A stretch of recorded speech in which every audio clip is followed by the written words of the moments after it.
महाराष्ट्र तेलंगणा सीमावाद पेटण्याची शक्यता आहे। सीमावर्ती भागामधील पिकांवर तेलंगणाच्या वन विभागाने ट्रॅक्टर फिरवलेला आहे। चंद्रपूरमधील जिवती तालुक्यातल्या संगणापूरसह सीमावर्ती भागांमधली ही घटना आहे। तेलंगणा वन विभागाने कोणतीही पूर्वसूचना न देता ही कारवाई केली आहे। तेलंगणा सरकारच्या कृतीवर शेतकऱ्यांनी संताप व्यक्त केलाय।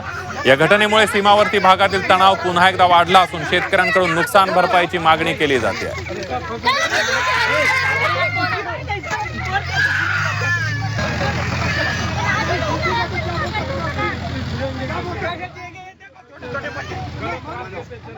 आम्हाला म्हणाले तुम्ही आऊत हाणायचं नाही, आम्हाला इथं झाडं लावायचे, तुम्ही घरला जा, हे शेती तुमची नाही आहे, आमची आहे। मग आम्ही काय करायचं? आज महिना दीड महिना होऊ लागले आमच्यानं आता तिथं काही काम करायचं सुधारणा, जेवण देखील करू वाटत नाही।